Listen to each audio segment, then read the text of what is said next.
नमस्कार, मैं हूं प्रभाकर मणि तिवारी। आप देख रहे हैं मेरा खास कार्यक्रम पॉलिटिक्स विद प्रभाकर। आज एक बार फिर चर्चा कोलकाता नगर निगम चुनाव की।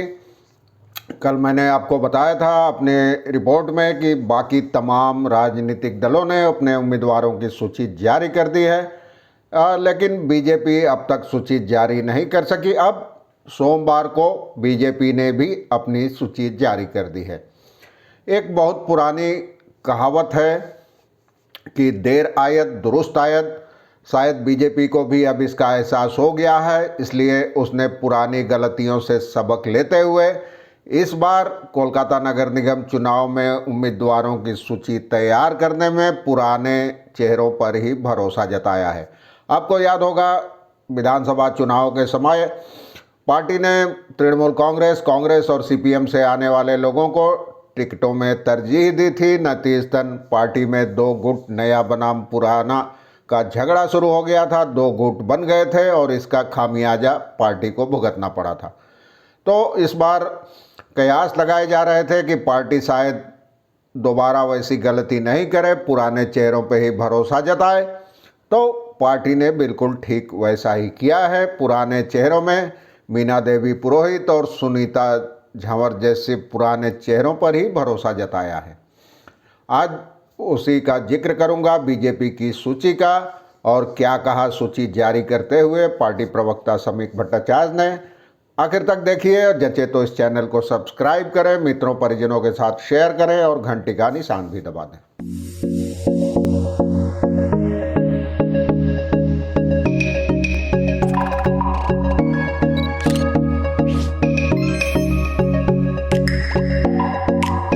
जैसा कि मैंने आपको बताया, बीजेपी ने सोमवार को कोलकाता नगर निगम की तमाम 144 सीटों के लिए अपने उम्मीदवारों की सूची जारी कर दी। पार्टी प्रवक्ता समीक भट्टाचार्य ने सूची जारी करते हुए कहा कि इस सूची में समाज के सभी तबके से जुड़े लोगों को जगह दी गई है। ये सभी बीजेपी के जमीनी स्तर के कार्यकर्ता हैं और आम लोगों से भी इनका काफ़ी गहरा जुड़ाव है। पार्टी की सूची में 50 महिलाएं हैं, 48 युवा चेहरे हैं और उम्मीदवारों में पेशे से 5 वकील, 3 डॉक्टर और 4 शिक्षक हैं। समीक भट्टाचार्य का कहना था कि नगर निकाय चुनाव को लेकर कलकत्ता हाई कोर्ट में एक मामला विचाराधीन है। हम कोर्ट के लिए भी तैयार हैं और वोट के लिए भी। उनका दावा था कि उम्मीदवारों की सूची का 2/3 हिस्सा 2 महीने पहले ही तैयार हो गया था। कुछ नामों पर विचार बाकी था, इसलिए थोड़ी देर हुई। हमने रणनीतिक कौशल की वजह से इसमें देरी की थी और सूची आज जारी कर दी थी। और आपको मैं बता दूं कि बुधवार को नामांकन पत्र दायर करने की आखिरी तारीख है। शुक्रवार को ही लेफ्ट फ्रंट और तृणमूल कांग्रेस समेत तमाम दलों ने उम्मीदवारों की सूची जारी कर दी थी। कई लोगों ने नामांकन भी दाखिल कर दिया है, पूर्व मेयर फिरहाद हकीम समेत। बीजेपी ने मीना देवी पुरोहित को 22 नंबर वार्ड से अपना उम्मीदवार बनाया है और अगर इस बार वे जीतती हैं तो यह उनकी लगातार 6वीं जीत होगी। और पिछले विधानसभा चुनाव में जोड़ा साँको सीट से उम्मीदवार थी। इसी तरह 42 नंबर वार्ड से प्रार्थी जो हैं सुनीता झंवर उम्मीदवार हैं, वो अगर जीती तो 5वीं बार पार्षद बनेंगी। इंदिरा गांगुली को 102 नंबर वार्ड से उम्मीदवार बनाया गया है। लेकिन सूची में एक नाम हैरत भरा है, वह है 50 नंबर वार्ड के उम्मीदवार सजल घोष का।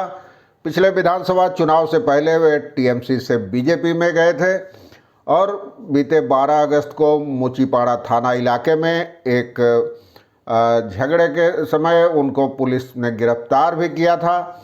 उसके बाद ही भगवा राजनीति में उनकी एक पैठ जमी थी और सजल को उम्मीदवारी दी है बीजेपी ने, लेकिन 102 नंबर वार्ड में रिंकू नस्कर को टिकट नहीं दिया है। वे विधानसभा चुनाव से पहले सीपीएम से बीजेपी में आए थे। अब जैसा कि मैंने आपको बताया, बीजेपी की सूची में 50 महिलाएं हैं, 48 नए चेहरे हैं और इनमें वकील, डॉक्टर और शिक्षकों की भी भरमार है, ऐसे 1 दर्जन लोग हैं। और सबसे आखिर में बीजेपी ने अपनी सूची जारी की है। रविवार को हेस्टिंग्स स्थित जो दफ्तर है बीजेपी का, उसमें उम्मीदवारों की सूची को अंतिम रूप देने के लिए राहुल सिंह और दिलीप घोष के साथ प्रदेश अध्यक्ष सुकांत मजूमदार ने बैठक की थी। बीजेपी सूत्रों का कहना था कि ऐसे लोगों को ही टिकट दिया गया है जिनकी इलाके में पहचान है और वो पार्टी के कामकाज में काफ़ी नियमित रूप से लगे रहते हैं। ऐसे लोगों को तरजीह दी गई है। और हालांकि दूसरे दलों से, तृणमूल कांग्रेस समेत दूसरे दलों से जो लोग आए थे उनमें से भी कुछ को जगह मिली है इस सूची में, लेकिन ज़्यादातर नाम ऐसे हैं जो पार्टी के पुराने कार्यकर्ता हैं, ज़मीनी कार्यकर्ता हैं। ऐसा पहले भी माना जा रहा था, सूची में भी यही बात सामने आई है। अब आपको मालूम है 19 दिसंबर को 144 सीटों पर चुनाव होने हैं कोलकाता नगर निगम के।